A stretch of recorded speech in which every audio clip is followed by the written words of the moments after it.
ಎಲ್ಲರೂ ಹೇಗಿದ್ದೀರಾ? Welcome back to Ashu ಲೋಕ. ಇವತ್ತಿನ ವ್ಲಾಗ್ ಏನಂತಂದರೆ, ನಾನು ನಮ್ಮ ಅಜ್ಜಿ ಮನೆಗೆ ಹೋಗ್ತಾ ಇದ್ದೀನಿ. ಅದಿರೋದು ಚನ್ನಪಟ್ಟಣ ಅಲ್ಲಿ. ಆ್ಯಕ್ಚುಲಿ ನಾನು ಹುಟ್ಟಿದ್ದು ಕೂಡ ಅಲ್ಲೇ, ಬೆಳೆದಿದ್ದೆಲ್ಲ ಬ್ಯಾಂಗ್ಳೂರಲ್ಲಿ. ಇವತ್ತು ಯಾಕಲ್ಲಿ ಹೋಗ್ತಾ ಇದ್ದೀವಿ ಅಂತಂದರೆ, ನಮ್ಮ ಮನೇಲಿ 3 ಪುಟ್ಪುಟಾಣಿ ಬೆಕ್ಕಿನ ಮರಿ ಇದ್ದಾವೆ. ಒಂದು ವಾರದ ಹಿಂದೆ ಒಂದು ಬೆಕ್ಕು ಮರಿ ಹಾಕಿ ನಮ್ಮನೆ ಹತ್ರ ಬಿಟ್ಬಿಟ್ಟು ಹೋಗ್ಬಿಟ್ಟಿದೆ. ಆ ಬೆಕ್ಕನ್ನ ನಾಯಿ ಹಿಡ್ಕೊಂಡು ತಿನ್ಬಿಟ್ಟಿತ್ತು. ಆದರೆ ಆ ಬೆಕ್ಕಿನ ಮರಿಗಳು ತುಂಬಾ ಅಳ್ತಾ ಇತ್ತು. ಸೊ ಅದನ್ನ ನೋಡೋಕ್ಕಾಗದೆ ನಾವು ನಮ್ಮ ಮನೆಗೆ ಎತ್ಕೊಂಡು ಬಂದು 1 ವಾರದಿಂದ ಇಟ್ಕೊಂಡಿದ್ವಿ.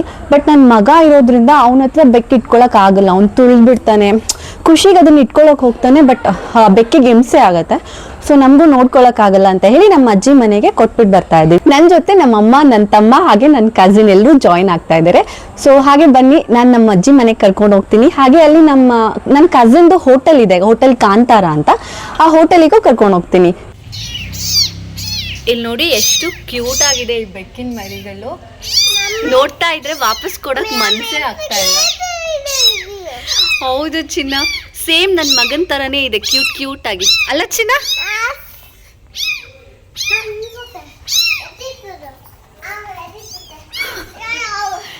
ಅಯ್ಯೋ ನನ್ನ ಮಗನೇ.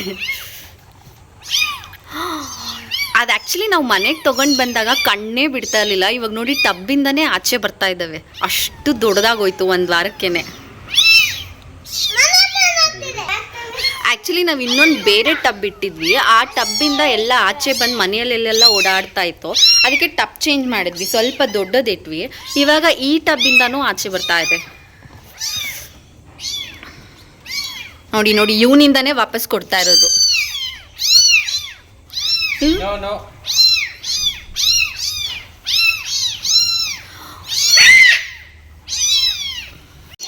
ಇಲ್ಲಿ ನೋಡಿ, ಇದು ಫೀಡಿಂಗ್ ಬಾಟಲ್, ಅದಕ್ಕೆ ಅಂತಾನೆ ಸಪ್ರೇಟಾಗಿ ತೊಗೊಂಡು ಬಂದ್ವಿ. ಹಾಗೆ ಇದು ಫಾರ್ಮುಲಾ ಮಿಲ್ಕ್. ಮನೆ ಹಸು ಹಾಲು ಕೊಡಬಾರ್ದಂತೆ, ಅದು ತುಂಬ ಚಿಕ್ಕ ಮರಿ ಅಲ್ವಾ, ಇದಕ್ಕೆ ಅಂತಾನೆ ಫಾರ್ಮುಲಾ ಮಿಲ್ಕ್ ತೊಗೊಂಡು ಬಂದ್ವಿ. ಈ ಬಾಟಲ್ಲು ಇದರಲ್ಲೇ ಕೊಟ್ಟಿದ್ದಾರೆ.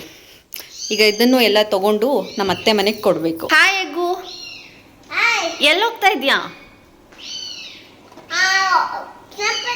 ಚನ್ನಪಟ್ಟಣ. ಯಾಕೆ ಸುಮ್ಮನೆ ಹೋಗ್ತಾ ಇದ್ಯಾ? ಏನಕ್ಕೆ? ಬೆಕ್ಕಿನ ಮರಿ ಕೊಡಕ್ಕಲ್ವಾ?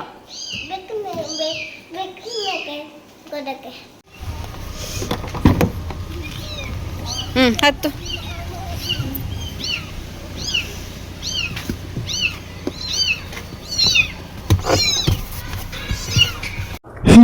ನಮ್ಮ ಜರ್ನಿ ಕೂಡ ಸ್ಟಾರ್ಟ್ ಆಯಿತು.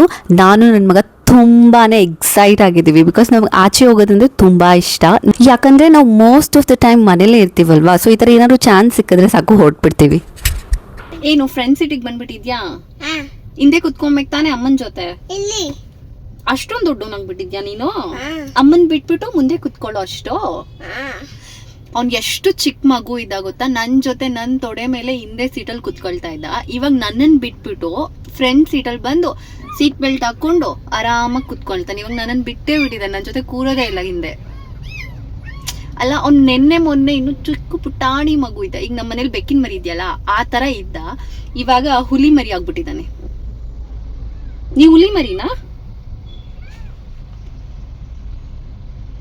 ಮಕ್ಳು ಹಾಗೆ ಅಲ್ವಾ, ಎಷ್ಟು ಬೇಗ ಬೆಳೆದು ಬಿಡ್ತಾರೆ. ಚಿನ್ನ, ಯಾಕೆ ಇಷ್ಟು ಬೇಗ ಬೆಳೀತಾ ಇದ್ಯಾ ನೀನು? ಇನ್ನು ಚಿಕ್ಕವನಾಗಿರು, ದೊಡ್ಡವನ ಆಗ್ಬೇಡ. ಯಾಕೆ?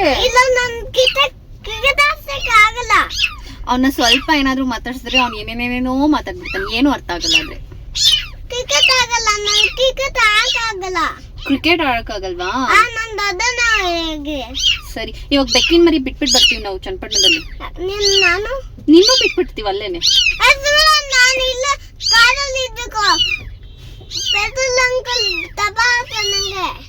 ಅವ್ನು ಎಲ್ಲಾದ್ರೂ ನಾವು ಆಚೆ ಹೋಗ್ತೀವಿ ಅಂತಂದ್ರೆ ಫುಲ್ ಎಕ್ಸೈಟ್ ಆಗ್ಬಿಡ್ತಾನೆ. ಒಟ್ನಲ್ಲಿ ಅವ್ನು ಆಚೆ ಓಡಾಡ್ತಾ ಇರ್ಬೇಕು ಯಾವಾಗ್ಲೂ. ಆಕ್ಚುಲಿ ಏನ್ ಗೊತ್ತಾ, ನಮ್ಮೆಲ್ಲರದ್ದು ಒಂದು ಯೂಶುವಲ್ ಮೀಟಿಂಗ್ ಪಾಯಿಂಟ್ ಇದೆ, ಕೆಂಗೇರಿ. ಇವಾಗ ನಾವು ಚನ್ನಪಟ್ಟಣ ಅಥವಾ ಮೈಸೂರು ಎಲ್ಲೇ ಹೋಗ್ಬೇಕಂತಂದ್ರೆ, ನನ್ನ ತಮ್ಮ, ನನ್ನ ಕಸಿನ್ ಇವರೆಲ್ಲ ಜಾಯಿನ್ ಆಗ್ಬೇಕಂತಂದ್ರೆ ನಾವೆಲ್ಲ ಒಂದ್ ಕಡೆ ಮೀಟ್ ಮಾಡೋದಿಲ್ಲಿ ಅಂದ್ರೆ ಕೆಂಗೇರಿಯಲ್ಲಿ. ಆಲ್ರೆಡಿ ನಮ್ಮಮ್ಮ, ನನ್ನ ತಮ್ಮ ಮತ್ತೆ ನನ್ನ ಕಸಿನ್ ಕೆಂಗೇರಿಯಲ್ಲಿ ವೆಯ್ಟ್ ಮಾಡ್ತಾ ಇದ್ದಾರೆ ನಮಗೋಸ್ಕರ. ಅವ್ರು ಬಂದು ಆಲ್ರೆಡಿ 20 ಮಿನಿಟ್ಸ್ ಆಗೋಗಿದೆ. ನಮ್ದೇ ಸ್ವಲ್ಪ ಲೇಟ್ ಆಯ್ತು. ಅಜ್ಜಿ ಮನೆಗೆ ನಾವು ಚಿಕ್ಕವರಿದ್ದಾಗ ಎವ್ರಿ ಸಮ್ಮರ್ ಹಾಲಿಡೇಸ್ಗೆ ಹೋಗ್ತಾ ಇದ್ವಿ ಆಯ್ತಾ. ಇವತ್ ಎಕ್ಸಾಮ್ ಮುಗೀತಂತಂದ್ರೆ, ಇವತ್ ಮಧ್ಯಾಹ್ನ ಎಕ್ಸಾಮ್ ಮುಗೀತಂತಂದ್ರೆ ಈವ್ನಿಂಗ್ ಆಲ್ರೆಡಿ ಬ್ಯಾಕ್ ಪ್ಯಾಕ್ ಆಗೋಗ್ತಾ ಇತ್ತು. ಚನ್ನಪಟ್ಟಣಕ್ಕೆ ಹೊರಟ್ಬಿಡ್ತಿದ್ವಿ. ಚನ್ನಪಟ್ಟಣಕ್ಕೆ ಹೋದ್ರೆ ಜೂನ್ 1ಗೆ ನಮ್ದು ಸ್ಕೂಲ್ ರಿಓಪನಿಂಗ್ ಇರ್ತಿತ್ತಲ್ವಾ, May 30th ನಾವು ವಾಪಸ್ ನಮ್ಮ ಅಮ್ಮನ ಮನೆಗೆ ಬರ್ತಾ ಇದ್ದಿದ್ದು. ಅಲ್ಲಿವರೆಗೂ ನಾವು ನಮ್ಮ ಅಜ್ಜಿ ಮನೇಲೇ ಇರ್ತಾ ಇದ್ವಿ. ಬಟ್ ಇವಾಗ ಹೆಂಗಾಗ್ಬಿಟ್ಟಿದೆ ಲೈಫ್ ಅಂದ್ರೆ ಎಲ್ಲರೂ ದೊಡ್ಡೋರಾಗ್ಬಿಟ್ಟಿದ್ದೀವಿ. ಈಗ ನಾನು ಮ್ಯಾರಿಡ್, ಹಾಗೆ ನನ್ನ ತಮ್ಮ ಆಫೀಸ್ ಕೆಲಸ, ಆ ಥರ ಎಲ್ಲ ಆಗಿ ಈ ಥರ ಅಜ್ಜಿ ಮನೆಗೆ ಹೋಗೋದೇ ಅಪರೂಪ. ಇವತ್ತು ನಮಗೆ ಪ್ಲಾನೇ ಇರಲಿಲ್ಲ ಹೋಗ್ಬೇಕಂತ. ಸುಮ್ಮನೆ ಹಾಗೆ ಬೆಕ್ಕು, ನನ್ನ ಮಗ ಬೆಕ್ಕಿಗೆ ಹಿಂಸೆ ಮಾಡ್ತಿದ್ದ, ಅವ್ನು ಪ್ರೀತಿಯಿಂದ ಎತ್ಕೊಳ್ಳೋಕೆ ಹೋಗ್ತಿದ್ದ, ಆದರೆ ಆ ಬೆಕ್ಕಿಗೆ ಹಿಂಸೆ ಆಗ್ತಿತ್ತು. ಸೊ ನಾವು ಯೋಚನೆ ಮಾಡಿದ್ವಿ ಈ ಥರ ಇಟ್ಕೊಳ್ಳೋಕ್ಕಾಗಲ್ಲ, ಏನು ಮಾಡೋದು ಅನ್ನುವಾಗ ಹಾಗೆ ನಮ್ಮ ಅತ್ತೆ ಕಾಲ್ ಮಾಡಿದ್ದಕ್ಕೆ ನಮ್ಮ ಅತ್ತೆ ತೊಗೊಂಡು ಬನ್ನಿ ನಾವು ಸಾಕೊಂತೀವಿ ಅಂತ ಹೇಳಿದ್ರು. ಸೊ ಹಾಗೆ ಇನ್ಸ್ಟೆಂಟಾಗಿ ಪ್ಲಾನ್ ಆಗೋಯ್ತು ಹೋಗ್ಬೇಕಂತ.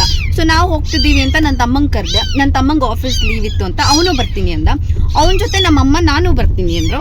ನನ್ನ ಕಸಿನ್ ಅವಳು ಬೆಂಗಳೂರಲ್ಲಿರೋದು, ಅವಳು ಊರಿಗೆ ಹೋಗ್ಬೇಕಿತ್ತು, ಅವಳು ನಾನು ಬರ್ತೀನಿ ಅಂತಂದು. ಸೊ ಇದೊಂಥರ 1 day ಟ್ರಿಪ್ ಥರನೇ ಆಗೋಯ್ತು. Sudden plan. ಈ ಸಡನ್ ಪ್ಲಾನ್ಗಳೇ ಅಲ್ವಾ ಚೆನ್ನಾಗಿರುತ್ತೆ. ನಾವು ಏನೇನೋ ಪ್ಲಾನ್ ಮಾಡ್ತೀವಿ, ಅದು ಯಾವುದು ಎಕ್ಸಿಕ್ಯೂಟ್ ಆಗಲ್ಲ. ಬಟ್ ಈ ಥರ ಸಡನ್ ಪ್ಲಾನ್ ಎಲ್ಲ ಮಾಡಿಕೊಂಡ್ರೆ ಎಷ್ಟು ಬೇಗ ಎಕ್ಸಿಕ್ಯೂಟ್ ಆಗುತ್ತೆ ಆ್ಯಂಡ್ ಎಷ್ಟು ಚೆನ್ನಾಗಿರುತ್ತೆ. ಸೊ ಅಲ್ಲಿ ನಮ್ಮ ಮಾಮ, ನಮ್ಮ ಅಜ್ಜಿ, ನಮ್ಮ ಅತ್ತೆ ಎಲ್ಲರೂ ಖುಷಿ ಆಗ್ಬಿಟ್ರು ಬರ್ತಾ ಇದ್ದೀವಿ ಅಂತ. ಅಟ್ಲೀಸ್ಟ್ ಬೆಕ್ಕನ್ನು ಕೊಡೋ ನೇಪದಿಂದಾದರೂ ಬರ್ತಾ ಇದ್ದೀರಲ್ವ, ಬನ್ನಿ ಅಂತ.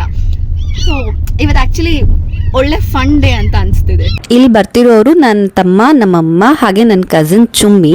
ಆ್ಯಕ್ಚುಲಿ ಅವಳ ಹೆಸರು ಬಂದು ಐಶ್ವರ್ಯ. ನಾವು ಪೆಟ್ ನೇಮ್ ಇಟ್ಟಿರೋದು ಚುಮ್ಮಿ ಅಂತ. ಪಾಪ ಅವ್ರಿಗೆ ಬೇಗ ಬರೋಕ್ಕೆ ಹೇಳಿ ನಮ್ಮದೇ ಲೇಟ್ ಆಯಿತು. ಆಲ್ಮೋಸ್ಟ್ 20 minutes ಅವ್ರು ವೆಯ್ಟ್ ಮಾಡಿದ್ದಾರೆ ನಮಗೋಸ್ಕರ. ನಾವು ಬರೋದು ಸ್ವಲ್ಪ ಲೇಟ್ ಆಯ್ತು ಇವತ್ತು.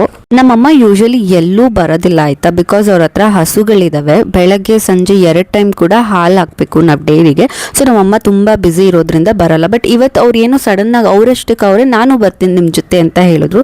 ಸೊ ನನಗಂತೂ ತುಂಬ ಖುಷಿ ಆಯಿತು, ನಮ್ಮಮ್ಮನೂ ಜಾಯ್ನ್ ಆಗ್ತಿದ್ದಾರೆ ನಮ್ಮ ಜೊತೆ ಅಂತ. ಅವ್ರು ಬರೋದಕ್ಕೆ ಮೇನ್ ರೀಸನ್ ಏನಂತಂದರೆ ನನ್ನ ಮಗ ಒಂದು ಚಾನ್ಸ್ ಸಿಗುತ್ತಲ್ವ ಅವನ ಜೊತೆ ಟೈಮ್ ಸ್ಪೆಂಡ್ ಮಾಡೋದಕ್ಕೆ. ಇನ್ನೊಂದು ರೀಸನ್ ಏನಂತಂದರೆ ಅವ್ರು ತವ್ರ ಮನೆಗೆ ಹೋಗ್ಬೋದು, ಅವ್ರ ಅಮ್ಮ, ಅಣ್ಣ, ಅತ್ತಿಗೆ ಎಲ್ಲರನ್ನೂ ನೋಡಿ ಮಾತಾಡ್ಸ್ಕೊಂಡು ಬರ್ಬೋದು ಅಂತ ಹೇಳಿ ಅವರು ಪ್ಲ್ಯಾನ್ ಮಾಡಿ ಇವತ್ತು ಈವ್ನಿಂಗ್ ಲೇಟ್ ಆದರೂ ಪರವಾಗಿಲ್ಲ, 1 ಟೈಮ್ ಅಲ್ವಾ, ಏನಾದರೂ ಅಡ್ಜಸ್ಟ್ ಮಾಡ್ಕೊಳ್ತೀನಿ, ನಾನು ಬರ್ತೀನಿ ಅಂತ ಹೇಳಿ ಜಾಯ್ನ್ ಆದರು ನಮ್ಮ ಜೊತೆ ಅವರು ಕೂಡ. ಎಲ್ಲ ಪ್ಯಾರೆಂಟ್ಸ್ ಹಾಗೆ ಅಲ್ವಾ, ಅವ್ರ ಮಕ್ಕಳನ್ನ ಮರ್ತು ಬಿಡ್ತಾರೆ. ಮೊಮ್ಮಕ್ಕಳು ಬಂದಮೇಲೆ ಫಸ್ಟ್ ಪ್ರಿಫರೆನ್ಸ್ ಯಾವಾಗಲೂ ಮೊಮ್ಮಕ್ಕಳಿಗೆ ಕೊಡೋದು, ಅದಾದಮೇಲೆ ಮಕ್ಕಳು. ನಮ್ಮಮ್ಮ ಕೂಡ ಹಾಗೇನೆ. ಫಸ್ಟ್ ಬಂದ ತಕ್ಷಣ ನನ್ನ ಮಗನ ಎತ್ಕೊಂಡು ಮುದ್ದಾಡ್ತಾ ಇದ್ದಾರೆ, ನನ್ನ ಮಾತೇ ಆಡ್ಸಿರ್ಲಿಲ್ಲ. ಅವನ್ನ ಚೆನ್ನಾಗಿ ಮುದ್ದು ಮಾಡಿದ ಮೇಲೆ ನನ್ನ ಮಾತಾಡ್ಸಿದ್ರು. ನಮ್ಮಮ್ಮ ನನ್ನ ಬೆಳೆಸುವಾಗ ತುಂಬಾ ಸ್ಟ್ರಿಕ್ಟ್ ಇದ್ರು. ಅಂದರೆ ಒಂದು ಚಿಕ್ಕದಕ್ಕೂ ಬೈಯೋದು, ಹಂಗೆ ಮಾಡಿಬಿಡ, ಹಿಂಗೆ ಮಾಡಿಬಿಡ ಅಂತೆಲ್ಲ ಹೇಳೋದು. ಅದೇ ಇವಾಗ ನಾನು ನನ್ನ ಮಗನಿಗೆ ಏನಾದರೂ ಸ್ವಲ್ಪ ಸ್ಟ್ರಿಕ್ಟಾಗಿ ಬೆಳೆಸೋಕೆ ಹೋದರೆ ಅಥವಾ ಏನಾದರೂ ಗಲಾಟೆ ಮಾಡ್ದ ಅಂತ ಓಡಿದ್ರೆ ನಮ್ಮಮ್ಮ ರಿಟರ್ನ್ ನನಗೆ ಹೇಳೋದು, ಹಂಗೆಲ್ಲ ಮಾಡಬಾರ್ದು, ಅದು ಮಗು ಗೊತ್ತಾಗಲ್ಲ, ಅದಕ್ಕೆಲ್ಲ ನೀನು ನಿಧಾನಕ್ಕೆ ಹೇಳ್ಕೊಡ್ಬೇಕು. ಅದೇ ಅವ್ರು ನಮ್ಮನ್ನ ಬೆಳೆಸುವಾಗ ಹೆಂಗೆಲ್ಲ ಬೈದು ಬೆಳೆಸಿದ್ರು, ಅದೇ ನನ್ನ ಮಗನ್ನ ಬೆಳೆಸುವಾಗ ಅದೆಲ್ಲ ಅಪ್ಲೈ ಆಗಲ್ಲ, ಸಾಫ್ಟಾಗಿ ಬೆಳೆಸ್ಬೇಕಂತೆ.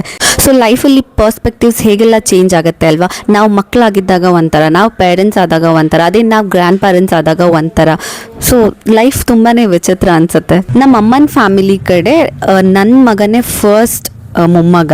ಬೇರೆ ಯಾರಿಗೂ ಇನ್ನೂ ಮದುವೆ ಆಗಿಲ್ಲ, ಮಕ್ಕಳಾಗಿಲ್ಲ. ಸೊ ಎಲ್ಲರಿಗೂ ಇವನ ಮೇಲೆ ತುಂಬಾ ಪ್ರೀತಿ, ತುಂಬಾ ಮುದ್ದು ಮಾಡಿ ಬೆಳೆಸ್ತಾ ಇದ್ದಾರೆ. ಗೊತ್ತಿಲ್ಲ ಮುಂದಕ್ಕೆ ಹೇಗಾಗುತ್ತೆ ಎಲ್ಲ. ಬೇರೆ ಮಕ್ಕಳು ಬಂದಮೇಲೆ ಇವನ ಮೇಲೆ ಅಟೆನ್ಷನ್ ಕಮ್ಮಿ ಆಗ್ಬೋದೇನೋ, ಬಟ್ ಅದು ಸದ್ಯಕ್ಕೆ ಇವನ ಮೇಲೆ ತುಂಬ ಅಂದರೆ ತುಂಬ ಪ್ರೀತಿ ಇದೆ ಎಲ್ಲರಿಗೂ. ಇಲ್ಲಿ ಚನ್ನಪಟ್ಟಣ, ರಾಮನಗರ, ಮಂಡ್ಯ ಇದೆಲ್ಲ ನೇಚರ್ಗೆ ಫೇಮಸ್ ಅಲ್ವಾ. ಒಳ್ಳೆ ಬೆಟ್ಟ, ಗುಡ್ಡ, ತೋಟ, ಕೆರೆ, ನದಿ ಎಲ್ಲ ಇರುತ್ತೆ. ಇಲ್ಲಿಗೆ ಬಂದರೆ ಎಷ್ಟು ಪೀಸ್ಫುಲ್ ಆಗಿರುತ್ತೆ. ಇಲ್ಲಿ ನೋಡಿ ಎಷ್ಟು ಚೆನ್ನಾಗಿದೆ ಇಲ್ಲಿ ಬೆಟ್ಟಗಳೆಲ್ಲ.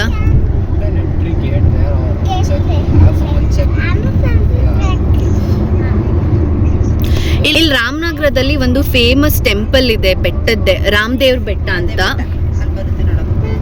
ಇಲ್ಲಿ ಮುಂದೆ ಬರುತ್ತೆ ನೋಡಿ, ಅದೇ ಬೆಟ್ಟ.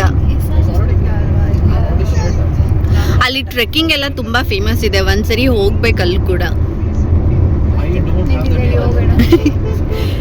ಟ್ರೆಕ್ಕಿಂಗ್ ಹೋಗ್ಬೇಕೌದು, ಬಟ್ ನಾನು ಟ್ರೆಕ್ ಮಾಡ್ತೀನಿ ಅನ್ನೋದು ಡೌಟು.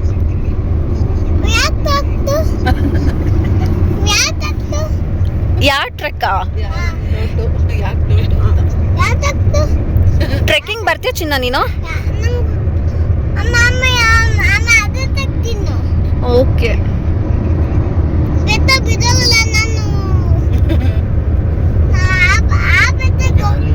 ಯಾವ ಬೆಟ್ಟಕ್ಕೆ ಹೋಗ್ತೀಯ ನೀನು? ಆ ಬೆಟ್ಟಕ್ಕೆ ಹೋಗ್ತೀಯಾ? ಸರಿ ಆಯ್ತು.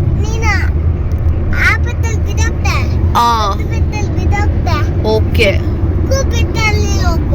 ಓಕೆ.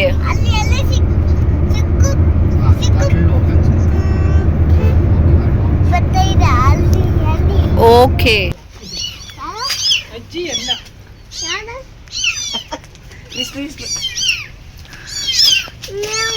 ಫೈನಲಿ ನಮ್ಮ ಅಜ್ಜಿ ಮನೆಗೆ ಬಂದ್ವಿ. ಇದೇ ನಮ್ಮ ಅಜ್ಜಿ ಮನೆ ನೋಡಿ. ಇಲ್ಲಿ ಬಂದರೆ ಏನೋ ಒಂಥರ ಮನ್ಸಿಗೆ ಸಮಾಧಾನ, ನೆಮ್ಮದಿ. ನಾವು ತುಂಬ ಚಿಕ್ಕ ವಯಸ್ಸಿಂದನೂ ದಸರಾ ರಜಾ, ಬೇಸಿಗೆ ರಜದಲ್ಲೆಲ್ಲ ಬೆಳೆದಿದ್ದು ಇಲ್ಲೇ ಆಡ್ಕೊಂಡು ಬೆಳೆದಿದ್ದು. ಇವ್ರು ನೋಡಿ ಮನೆ ಮುಂದೆ ಎಷ್ಟೊಂದು ಗಿಡಗಳು ಹಾಕ್ಕೊಂಡಿದ್ದಾರೆ. ಮನೆಗೆ ಬೇಕಿರೋ ಹೂವೆಲ್ಲ ಮನೆ ಮುಂದೆನೇ ಬೆಳ್ಕೊಳ್ತಾರೆ.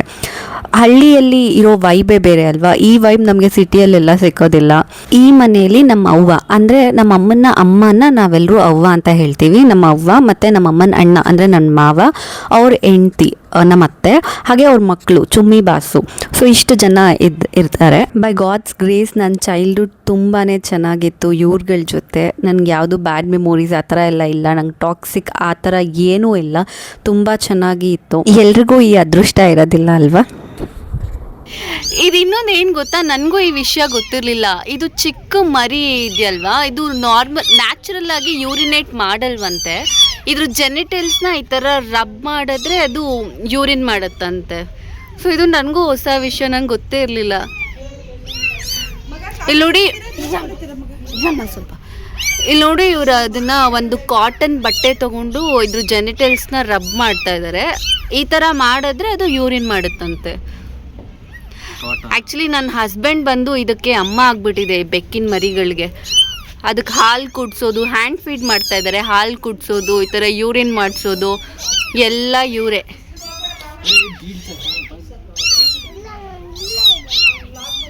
ಸೇಮ್ ಚಿಕ್ಕ ಮಗುನ ಸಾಕೋ ಥರ ಇದನ್ನು ಸಾಕಬೇಕು.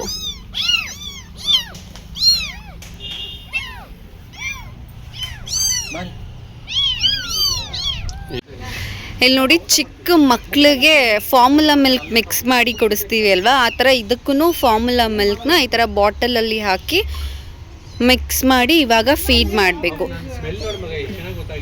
ಏನಂದರೆ ಇದಕ್ಕೆ ಹಸು ಹಾಲು ಕೊಡಬಾರ್ದಂತೆ, ಅಷ್ಟು ಒಳ್ಳೇದಲ್ಲ. ಅದಕ್ಕೆ ಇದಕ್ಕೆ ಅಂತಲೇ ಸ್ಪೆಷಲ್ಲಾಗಿ ಫಾರ್ಮುಲಾ ಮಿಲ್ಕ್ ಬರುತ್ತೆ, ಅದರನ್ನ ಫಾರ್ಮುಲಾ ಮಿಲ್ಕಲ್ಲಿ ಕುಡಿಸ್ಬೇಕಂತೆ. ನೋಡಿ ರೆಡಿ ಆಗಿದೆ. ಹೇಳ್ತಾರಲ್ವಾ, ಅಜ್ಜಿ ಮನೆ ಅತ್ತೆ ಬಂದಮೇಲೆ ಅದು ಅಜ್ಜಿ ಮನೆ ಆಗಿರೋದಿಲ್ಲ, ಮಾವನ ಮನೆ ಆಗೋಗುತ್ತೆ ಅಂತ. ಬಟ್ ನನಗೆ ಯಾವತ್ತೂ ಆ ಥರ ನಮ್ಮ ಅತ್ತೆ ಮನೆ ನಮ್ಮ ಅಜ್ಜಿ ಮನೆ ನಂಗೆ ಟಾಕ್ಸಿಕ್ ಅನಿಸ್ಲೇ ಇಲ್ಲ. ಬಿಕಾಸ್ ನಮ್ಮ ಅತ್ತೆ ತುಂಬಾ ಒಳ್ಳೆಯವರು. ನನ್ನ ಕಸಿನ್ಸ್ ಚುಮ್ಮಿ ಬಾಸುನ ಹೇಗೆ ಟ್ರೀಟ್ ಮಾಡ್ತಿದ್ರು, ನಮ್ಮನ್ನು ಹಾಗೆ ಟ್ರೀಟ್ ಮಾಡ್ತಿದ್ರು. ನಾವು ಎಷ್ಟೇ ಗಲಾಟೆ ಮಾಡಲಿ, ಏನೇ ಟಾರ್ಚರ್ ಕೊಡಲಿ, ಎಲ್ಲನೂ ಸಹಿಸ್ಕೊಂಡು, ಅಂದರೆ ನಾವು ಚಿಕ್ಕವ್ರು ಇರುವಾಗ ಗೊತ್ತಾಗ್ತಿರ್ಲಿಲ್ಲ ಅಲ್ವಾ, ಎಲ್ಲರೂ ಮಕ್ಕಳೆಲ್ಲ ಗಲಾಟೆ ಮಾಡ್ತಾ ಇದ್ವಿ. ಬಟ್ ಎಲ್ಲರನ್ನೂ ಸಹಿಸ್ಕೊಂಡು ನಮ್ಮನ್ನು ತುಂಬ ಚೆನ್ನಾಗಿ ನೋಡ್ಕೊಳ್ತಾ ಇದ್ರು. ಸೊ ಆ ಒಂದು ರೀಸನ್ಗೆ ನನಗೆ ತುಂಬಾ ಇಷ್ಟ ನಮ್ಮ ಅಜ್ಜಿ ಮನೆಗೆ ಹೋಗೋದಕ್ಕೆ. ಇವಾಗಲೂ ಅದು ನಮ್ಮ ಅಜ್ಜಿ ಮನೆ ಅಂತಲೂ ಹೇಳ್ತೀನಿ, ನಮ್ಮ ಅತ್ತೆ ಮನೆ ಅಂತಲೂ ಹೇಳ್ತೀನಿ. ಬಿಕಾಸ್ ನಂಗೆ ಅದು ಡಿಫ್ರೆನ್ಸೇ ಗೊತ್ತಾಗಲ್ಲ. ಅಜ್ಜಿ ಮನೆ, ಅತ್ತೆ ಮನೆ ಇಬ್ಬರು ನಂಗೆ ತುಂಬ ಇಂಪಾರ್ಟೆಂಟ್. ಇಬ್ಬರು ನನ್ನ ತುಂಬ ಚೆನ್ನಾಗಿ ನೋಡ್ಕೊಳ್ತಿದ್ರು. ಆ್ಯಂಡ್ ಇಬ್ರಿಗೂ ನಾನು ಅಂದರೆ ತುಂಬ ಇಷ್ಟ. ಆ್ಯಂಡ್ ಆಲ್ಸೋ ನಮ್ಮ ಮಾವನಿಗೆ ನಾ ಹೇಳಿದ್ದೆ ಅಲ್ವಾ, ಹಾಗೇನೆ ಕಾಂತಾರ ಹೋಟೆಲ್ಗೆ ಹೋಗ್ತೀನಿ ಅಂತ. ಈ ಹೋಟೆಲ್ ಬಂದು ನನ್ನ ಕಸಿನ್ ಮತ್ತು ಅವನ ಫ್ರೆಂಡ್ಸ್ 5 ಜನ ಸೇರಿ ಮಾಡಿರೋದು. ಈ ಹೋಟೆಲ್ ಎಷ್ಟು ಯೂನಿಕ್ ಆಗಿದೆ ಗೊತ್ತಾ. ಈ ಕಂಪ್ಲೀಟ್ ಹೋಟೆಲ್ನ ಬ್ಯಾಂಬೂ ಅಲ್ಲಿ ಮಾಡಿರೋದು ಇವರು. ಸೊ ಚೇರ್ಸಿಂದ ಹಿಡ್ದು ಆ ಹೋಟೆಲ್ ಪೂರ್ತಿ ಬ್ಯಾಂಬೂ ಅಲ್ಲೇ ಮಾಡಿರೋದು. ಇವರಿಬ್ರು ನಮ್ಮ ಅತ್ತೆ ಆ್ಯಂಡ್ ಅಮ್ಮ, ಅಕ್ಕ ತಂಗಿ ಥರ ಇದ್ದಾರೆ, ಬಟ್ ಅಕ್ಕ ತಂಗಿ ಅಲ್ಲ.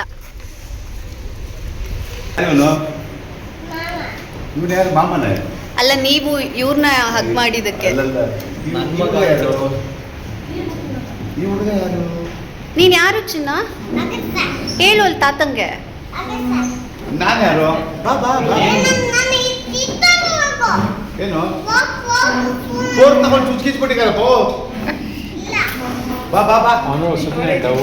ಈಗ ನೋಡಿದ್ರಿ ಅಲ್ವಾ, ನನ್ನ ಮಗನ್ನ ಮಾತಾಡಿಸ್ತಾ ಇದ್ರಲ್ಲ, ಅವರು ನಮ್ಮ ಮಾವ ಮತ್ತು ಅವ್ರ ಮಗ ಅಂದರೆ ನನ್ನ ಕಸಿನ್ ಭಾಸ್ಕರ್, ಅವನದೇ ಹೋಟೆಲ್ ಮಾಡಿರೋದು, ಅವನು ಮತ್ತು ಅವನ ಫ್ರೆಂಡ್ಸ್. ನಿಜ, ನನ್ನ ಕಸಿನ್ ಅಂತ ಹೇಳ್ತಾ ಇಲ್ಲ, ಸ್ಪೆಷಲಿ ಹೋಟೆಲಲ್ಲಿ ಎಲ್ಲ ಫುಡ್ ಕೂಡ ತುಂಬ ಟೇಸ್ಟಿಯಾಗಿರುತ್ತೆ. ನಾನು ಬ್ಯಾಂಗ್ಳೂರಲ್ಲೆಲ್ಲ ಈ ಥರ ಟೇಸ್ಟ್ ಹೋಟೆಲ್ ಸಿಕ್ಬಿಟ್ಟಿದ್ರೆ ರೆಗ್ಯುಲರಾಗಿ ಹೋಗ್ತಾ ಇದ್ದೆ. ಯಾವ ಐಟಮ್ ತೊಗೊಳ್ಳಿ ಎಲ್ಲ ಚೆನ್ನಾಗಿರುತ್ತೆ. ಇಲ್ಲಿ ಇನ್ನೊಂದು ಸೌದೆ ಒಲೆ ಬಿರಿಯಾನಿ ಅಂತ ಮಾಡ್ತಾರೆ, ಅದು ಕೂಡ ನೆಕ್ಸ್ಟ್ ಲೆವೆಲಲ್ಲಿರುತ್ತೆ. ನೀವು ಯಾರಾದರೂ ಈ ಕಡೆ ಹೋದರೆ ಅಂದರೆ ಬೆಂಗಳೂರು ಮೈಸೂರು ಹೈವೇ ಕಡೆ ಹೋದರೆ ಇಲ್ಲಿ ಬಂದು ಒಂದ್ಸರಿ ಟ್ರೈ ಮಾಡಿ. ನೆಕ್ಸ್ಟ್ ನಿಜ ನೀವು ಅಡಿಕ್ಟ್ ಆಗಿಬಿಡ್ತೀರಾ ಈ ಹೋಟೆಲ್ ಫುಡ್ಡಿಗೆ. ಆ್ಯಂಡ್ ಪ್ರೈಸಸ್ ತುಂಬಾ ಕಮ್ಮಿ ಇದೆ. ಬೆಂಗಳೂರು ಹೋಟೆಲಿಗೆಲ್ಲ ಕಂಪೇರ್ ಮಾಡಿದ್ರೆ ಇಲ್ಲಿ ತುಂಬ ಅಂದರೆ ತುಂಬ ಕಮ್ಮಿ ಇದೆ. ನೀವು ಗೂಗಲಲ್ಲಿ ಹೋಟೆಲ್ ಕಾಂತಾರ ಅಂತ ಹಾಕಿದ್ರೆ ಅದು ಲೊಕೇಶನ್ ಅದರಲ್ಲಿ ತೋರಿಸುತ್ತೆ. ಸೊ ನೀವು ಅದನ್ನು ಗೂಗಲ್ ಮ್ಯಾಪ್ನ ಫಾಲೋ ಮಾಡ್ಕೊಂಡು ಬಂದರೆ ಈ ಹೋಟೆಲಿಗೆ ಬರ್ಬೋದು. ನಾವು ತುಂಬ ದಿನ ಆದಮೇಲೆ ಈ ಥರ ಎಲ್ಲರೂ ಸೇರಿ ಒಂದು ಕಡೆ ಕೂತು ಊಟ ಮಾಡ್ತಿರೋದು, ಈ ಮೂಮೆಂಟ್ ನಂಗೆ ತುಂಬಾ ಸ್ಪೆಷಲ್ ಆಗಿತ್ತು. ಬಿಕಾಸ್ ನನ್ನ ಎಲ್ಲ ಫೇವ್ರೆಟ್ ಪರ್ಸನ್ಸ್ ಎಲ್ಲರೂ ಒಂದೇ ಫ್ರೇಮಲ್ಲಿ ಇದ್ವಿ. ಈ ಗ್ಯಾಪಲ್ಲಿ ನನ್ನ ಮಗ ಆಲ್ರೆಡಿ ಒಂದು ತೀಟೆ ಕೆಲಸ ಮಾಡಿದ್ದಾನೆ. ಏನಂದರೆ ಅಲ್ಲಿ ಹೋಟೆಲ್ ಫ್ಲೋರ್ ಮೇಲೆ ನೀರು ಚೆಲ್ಬಿಟ್ಟಿದ್ದಾನೆ. ಸೊ ನೀರು ಚೆಲ್ಬಿಟ್ಟು ಟೇಬಲ್ ಕೆಳಗಡೆ ಬಂದು ಕುತ್ಕೊಂಡು ಯಾರಿಗೂ ಕಾಣಿಸ್ದೇ ಇರೋ ಥರ ಬಂದು ಕುತ್ಕೊಂಡಿದ್ದಾನೆ. ಯಾಕಂದರೆ ಅಲ್ಲಿ ಓಡ್ಸೋಕೆ ಬರ್ತಾರಲ್ವ ಕ್ಲೀನ್ ಮಾಡೋಕ್ಕೆ, ಅವ್ರು ಹಿಡ್ಕೊಂಡು ಹೋಗ್ತಾರೆ ನೀನು ನೀರು ಚೆಲ್ಲಿದ್ಯಾ ಅಂತ ಹೇಳಿದ್ವಿ. ಸೊ ಭಯ ಪಟ್ಕೊಂಡು ಟೇಬಲ್ ಕೆಳಗಡೆ ಬಂದು ಕುತ್ಕೊಂಡಿದ್ದಾನೆ. ಈ ಮಕ್ಕಳೇ ಹೀಗೆ ಅಲ್ವಾ, ಎಲ್ಲೋದ್ರೂ ಆ ತುಂಟಾಟ ಚೇಷ್ಟೆ ಮಾಡೋದು ಗಲಾಟೆ ಮಾಡೋದು ಬಿಡೋದೇ ಇಲ್ಲ ಅಲ್ವಾ. ಯಾವ ಜಾಗದಲ್ಲಿ ಇರಲಿ ಯಾರ ಜೊತೆ ಇರಲಿ ಅವ್ರು ಮಾಡೋದು ಮಾಡೇ ಮಾಡ್ತಾರೆ. ಮನೆ ಆಗಿರ್ಬೋದು ಆಚೆ ಆಗಿರ್ಬೋದು ಇನ್ನೊಂದು ಕಡೆ ಕರ್ಕೊಂಡು ಹೋಗ್ಲಿ, ನೀವು ಎಲ್ಲೇ ಕರ್ಕೊಂಡು ಹೋದ್ರು ಈ ತೀಟೆ ಕೆಲಸ ಅವ್ರು ಮಾಡೇ ಮಾಡ್ತಾರೆ. ನೋಡಿ ನೀರು ಚೆಲ್ಬಿಟ್ಟು ಇನ್ನು ಅವ್ರಿಗೆ ಎದ್ರುಕೊಂಡು ಟೇಬಲ್ ಕೆಳಗಡೆ ಕುತ್ಕೊಂಡಿರೋದು. ನಾನು ಹೇಳಿದ್ದೆ ಅವ್ರು ಬಂದು ಹಿಡ್ಕೊಂಡು ಹೋಗ್ತಾರೆ ಇವಾಗ ನಿನ್ನ ಅಂತ, ಅದಕ್ಕೆ ಹೋಗಿ ಅಲ್ಲಿ ಕುತ್ಕೊಂಡ್ಬಿಟ್ಟಿದ್ದಾನೆ. Safest place ಹುಡ್ಕೊಂಡಿದ್ದಾನೆ. ಇನ್ನು ನಮ್ಮದು ಊಟ ಎಲ್ಲ ಆದಮೇಲೆ ಆ ಹೋಟೆಲ್ ಎಂಟ್ರೆನ್ಸಲ್ಲೇ ಪಾನ್ ಶಾಪ್ ಇದೆ, ಅಂದರೆ ಹೋಟೆಲ್ ಅವ್ರದ್ದೇ. ಇಲ್ಲಿ ಕೂಡ ಪಾನ್ ತುಂಬ ಚೆನ್ನಾಗಿರುತ್ತೆ. ಅಂದರೆ ಮಗಾಯ್ ಮತ್ತು ಚಾಕ್ಲೇಟ್ ಪಾನ್, ಡೇಟ್ಸ್ ಪಾನ್, ಈ ಥರ ತುಂಬ ವೆರೈಟೀಸ್ ಇದೆ. ಇನ್ನು ನಾವು ಎಲ್ಲೇ ಹೋದರೂ ಮಾಮಸ್ ಡ್ಯೂಟೀಸ್ ಅಂತೂ ಮಿಸ್ ಆಗೋದೇ ಇಲ್ಲ ಅಲ್ವಾ. ಸೊ ಸೇಮ್ ಹಿಯರ್, ನಾನು ಇಲ್ಲಿ ನನ್ನ ಮಗಂಗೆ ತಿನ್ನಿಸ್ತಾ ಇದ್ದೀನಿ. ನಮ್ಮೂರು ಎಷ್ಟು ಚಂದ ನೋಡಿ, ಸುತ್ತ ಹಸಿರು, ಎಲ್ಲಿ ನೋಡಿದ್ರಲ್ಲಿ ಗಿಡ ಮರ, ಅಲ್ಲಿ ಒಂದೊಂದು ಕಡೆ ನದಿ ಸಿಗುತ್ತೆ, ಕಲ್ಯಾಣಿ ಇದೆ. ಕಲ್ಯಾಣಿ ಇವಾಗೆಲ್ಲ ನೋಡೋಕ್ಕೆ ಸಿಗೋದೇ ಇಲ್ಲ, ತುಂಬ ಅಪರೂಪ. ಆ ಥರ ಹಳ್ಳಿಗಳಿಗೆ ಹೋದರೆ ಅಷ್ಟೇ ಸಿಗೋದು. ಸೊ ಈ ಥರ ಕಲ್ಯಾಣಿ ಕೂಡ ಇದೆ. ಹಾಗೆ ಇದು ಇನ್ನೊಂದು ಫೇಮಸ್ ಏನಂತಂದರೆ ಚನ್ನಪಟ್ಟಣ ಕೋರ್ಟ್ ಇದೆ. ಈ ಕೋರ್ಟ್ ಆಪೋಸಿಟ್ ಅಂದರೆ ಪಕ್ಕದಲ್ಲೇ ನಮ್ಮದು ಮೆಡಿಕಲ್ ಶಾಪ್ ಇರೋದು. ನಮ್ಮ ಮಾವ ನೋಡ್ಕೊಳ್ತಾರೆ, ಇದು ಭಾಸ್ಕರ್ ಮೆಡಿಕಲ್ಸ್ ಅಂತ. ಸೊ ಆ ಶಾಪ್ ಕೂಡ ಇಲ್ಲೇ ಇರೋದು. ಈ ಕೆರೆ ಹೆಸರು ರಾಮಮ್ಮನ ಕೆರೆ ಅಂತ. ನಾವು ಚಿಕ್ಕವರಿದ್ದಾಗ ಕೆರೆ ತುಂಬ ಹತ್ತಿರದಲ್ಲೇ ಇತ್ತು. ಇವಾಗ ಮಧ್ಯ ಮೈಸೂರ್ದು ಹೈವೇ ರೋಡ್ ಬಂದು ಡಿವೈಡ್ ಆಗಿಬಿಟ್ಟಿದೆ. ಅಂದರೆ ಮನೆ ಮತ್ತು ಕೆರೆ ಮಧ್ಯ ರೋಡ್ ಬಂದುಬಿಟ್ಟಿದೆ. ಚಿಕ್ಕವರಿದ್ದಾಗ ಈ ರೋಡ್ ಇರಲಿಲ್ಲ ಅಲ್ವಾ. ಸೊ ಕೆರೆ ನಮಗೆ ತುಂಬ ಹತ್ತಿರ ಇತ್ತು. ನಾವು ನಮ್ಮಮ್ಮ ಎಲ್ಲ ಏನಂತಂದರೆ ಊಟ ಎಲ್ಲ ಆದಮೇಲೆ ಪಾತ್ರೆ ಎಲ್ಲ ತೊಳೆಯೋಕೆ ಕೆರೆಗೆ ಹೋಗ್ತಾ ಇದ್ರಂತೆ, ಬಟ್ಟೆ ಒಗೆಯೋ ಕೆರೆಗೆ ಹೋಗ್ತಾ ಇದ್ರಂತೆ, ಅಷ್ಟು ಹತ್ರ ಇತ್ತು. ಬಟ್ ನಾವು ಬೆಳೆದ ಮೇಲೆ ಅಲ್ಲಿ ಕೆರೆಗೆಲ್ಲ ಏನು ಹೋಗ್ತಾ ಇರಲಿಲ್ಲ. ಬಟ್ ಆಟ ಆಡೋಕ್ಕೆ ಹೋಗ್ತಿದ್ವಿ. ಅಲ್ಲಿ ತುಂಬ ಮೀನು ಹಿಡಿತಾ ಇದ್ರು, ಮೀನು ಚೆನ್ನಾಗಿ ಸಿಗ್ತಾ ಇತ್ತು. ಬೇಸಿಗೆಯಲ್ಲಿ ಸ್ವಲ್ಪ ನೀರು ಕಮ್ಮಿ ಇದೆ, ಬಟ್ ಅದೇ ವಿಂಟರಲ್ಲಿ ರೈನಿ ಸೀಸನಲ್ಲೆಲ್ಲ ನೀರು ತುಂಬ ಜಾಸ್ತಿ ಇರುತ್ತೆ. ಈಗ ಮೈಸೂರು ಹೈವೇ ಇಲ್ಲೇ ಬಂದಿರೋದ್ರಿಂದ ಮುಂಚೆ ಎಲ್ಲ ಮೈಸೂರಿಗೆ ಹೋಗೋಕ್ಕೆ 4 hours ಆಗ್ತಾ ಇತ್ತು. ಬಟ್ ಇವಾಗ 1.5-2 hours ಹೋಗ್ಬಿಡ್ಬೋದು. ಅಷ್ಟು ಹತ್ರ, ಅಷ್ಟು ಈಸಿ ಆಗಿದೆ. ನನಗೆ ಈ ಥರ ಆಚೆ ಬರೋಕ್ಕೆ ಇನ್ನೊಂದು ಏನು ತುಂಬ ಇಷ್ಟ ಅಂತಂದರೆ ಕಾರು ಓಡ್ಸೋಕ್ಕೆ ಕೊಡ್ತಾರೆ ನನ್ನ ಹಸ್ಬೆಂಡ್. ಅಲ್ಲಿ ಬೆಂಗಳೂರಲ್ಲೆಲ್ಲ ಕೊಡಲ್ಲ, ಸಿಟಿ ಟ್ರಾಫಿಕ್ ಏನಾದರೂ ಬೇಡ ಯಾಕೆ ಅಂತ ಹೇಳ್ತಾರೆ. ಬಟ್ ಈ ಥರ ಹಳ್ಳಿಗಳ ಕಡೆ ಈಗ ಇನ್ನೊಂದು ನಮ್ಮ ಮನೆ ದೇವ್ರು ಬಂದು ಸಾವನದುರ್ಗ. ಸೊ ಸಾವನದುರ್ಗ ಹೋಗುವಾಗ ಕೊಡ್ತಾರೆ, ಈ ಥರ ಚನ್ನಪಟ್ಟಣಕ್ಕೆ ಬಂದಾಗ ಕೊಡ್ತಾರೆ. ಈ ಥರ ಎಲ್ಲ ಆಚೆ ಬಂದಾಗ ಓಡ್ಸೋಕ್ಕೆ ಕೊಡ್ತಾರೆ. ನಂಗೆ ತುಂಬ ಇಷ್ಟ ಕಾರು ಓಡ್ಸೋಕ್ಕೆ. ಬಟ್ ನನ್ನ ಗಂಡ ಯಾವಾಗಲೂ ಕೊಡಲ್ಲ, ಅವ್ರಿಗೆ ತುಂಬ ಭಯ ಇರುತ್ತೆ. ಯಾಕೆ ಬೇಕು, ಒಂದು ಒಳ್ಳೆ ಹ್ಯಾಪಿ ಫ್ಯಾಮಿಲಿ ಇದೆ ನಮಗೆ, ಯಾಕೆ ಸುಮ್ಮನೆ ಇಲ್ಲದೆ ಇರೋ ಟೆನ್ಷನ್ ಅಂತ ಹೇಳಿ ಅವ್ರು ಯೂಶ್ವಲಿ ಕೊಡಲ್ಲ. ಸೊ ನಾನು ಚಾನ್ಸ್ ಸಿಕ್ಕಿದಾಗ ಯೂಸ್ ಮಾಡ್ಕೊಂಬಿಡ್ತೀನಿ. ಅದು ತುಂಬ ಬೇಡಿ ಪ್ಲೀಸ್ ರಾಶ್ ಅಂತ ಹೇಳಿ ಆಮೇಲೆ ಕೊಡ್ತಾರೆ. ಹಿಂದೆ ನಮ್ಮಮ್ಮ ನಮ್ಮ ಅತ್ತೆ ನನ್ನ ಕಸಿನ್ ಎಲ್ಲರೂ ಕುತ್ಕೊಂಡಿದ್ರು, ಎಲ್ಲರೂ ಹುಷಾರು ಅಂತ ಹೇಳಿದ್ರು. ಫಸ್ಟ್ ನಾನು ಕಾರ್ ಓಡಿಸ್ತೀನಿ ಅಂತ ಹೇಳಿದಾಗ, ಆಮೇಲೆ ನಾನು ಓಡಿಸೋದು ನೋಡಿದ್ಮೇಲೆ ಅವರೇ ಪರವಾಗಿಲ್ಲ ಚೆನ್ನಾಗಿ ಓಡಿಸ್ತೀಯಲ್ವಾ, ಏನು ನನಗೇನು ಭಯ ಆಗಿಲ್ಲ, ಆರಾಮಾಗಿ ಕೂತ್ಕೊಂಡಿದ್ವಿ ಅಂತ ಹೇಳಿದ್ರು. ಸೊ ನನಗೂ ಒಂಥರ ಖುಷಿ ಆಯಿತು. ಆ್ಯಂಡ್ ದಿನ ಕಾರ್ ಡ್ರೈವ್ ಮಾಡಿದ್ರೆ ಒಂದು ಕಾನ್ಫಿಡೆನ್ಸ್ ಇರುತ್ತೆ ಎಲ್ಲಾದರೂ ತೊಗೊಂಡು ಹೋಗ್ಬೋದು ಅಂತ. ಬಟ್ ನಾನು ತುಂಬ ಅಪರೂಪಕ್ಕೆ ಕಾರ್ ಡ್ರೈವ್ ಮಾಡೋದ್ರಿಂದ ಒಬ್ಬಳೇ ತೊಗೊಂಡು ಹೋಗೋಕ್ಕೆ ಅಷ್ಟು ಕಾನ್ಫಿಡೆನ್ಸ್ ಇಲ್ಲ. ಎನಿವೇಸ್ ನನ್ನ ಗಂಡ ಕೊಡೋದು ಇಲ್ಲ ಡೈಲಿ ಡ್ರೈವ್ ಮಾಡೋಕ್ಕೆ ಅಥವಾ ಎಲ್ಲಾದರೂ ಒಬ್ಬಳೇ ತೊಗೊಂಡು ಹೋಗೋದಕ್ಕೆ. ಸೊ 1 round ಊರೆಲ್ಲ ಸುತ್ತಾಡಿ ಅದಾದಮೇಲೆ ವಾಪಸ್ ಬೆಂಗಳೂರು ಕಡೆ ಹೋಗ್ಬೇಕಂತ ಹೊರಟ್ವಿ. ಸೊ ನಾವು ಬೆಂಗಳೂರು ಹೋಗ್ಬೇಕಂತಂದರೆ ಈ ಕಾಂತಾರ ಹೋಟೆಲ್ ಮುಂದೆನೇ ಬರಬೇಕು, ಇಲ್ಲೇ ಹೊಸ ರೋಡಿಗೆ ಕನೆಕ್ಟ್ ಆಗೋದು. ಸೊ ನಾವು ಬಂದು ಈ ಹೋಟೆಲ್ ಅವ್ರದ್ದೇ ಇಲ್ಲಿ ಸ್ನ್ಯಾಕ್ ಶಾಪ್, ಹಾಗೆ ಟೀ, ಕಾಫಿ, ಬನ್ ಮಸ್ಕ, ಸಮೋಸ ಇದೆಲ್ಲ ಸಿಗುತ್ತೆ, ಸ್ಯಾಂಡ್ವಿಚ್. ಸೊ ನಾವು ಬಂದು ಸ್ವಲ್ಪ ಎಲ್ಲ ಟೇಸ್ಟ್ ನೋಡಿ ನನ್ನ ಕಸಿನ್ ಮತ್ತು ಅವ್ನ ಫ್ರೆಂಡ್ಸಿಗೆಲ್ಲ ಬಾಯ್ ಮಾಡಿ ಬೆಂಗಳೂರು ಕಡೆ ಹೊರಟ್ವಿ. ಸೊ ಇದಾಗಿತ್ತು ಇವತ್ತಿನ ವ್ಲಾಗ್. ಐ ಹೋಪ್ ನಿಮ್ಮೆಲ್ಲರಿಗೂ ಈ ವ್ಲಾಗ್ ಇಷ್ಟ ಆಗಿದೆ ಅಂತ ಅಂದ್ಕೊಂಡಿದ್ದೀನಿ. ಸೊ ಪ್ಲೀಸ್ ನನ್ನ ಚಾನಲ್ನ ಫಾಲೋ ಮಾಡಿ, ಲೈಕ್ ಮಾಡಿ, ಹಾಗೆ ಶೇರ್ ಮಾಡಿ, ಹಾಗೆ ಕಾಮೆಂಟ್ ಮಾಡಿ. So thank you so much for watching my vlog. Thank you, bye.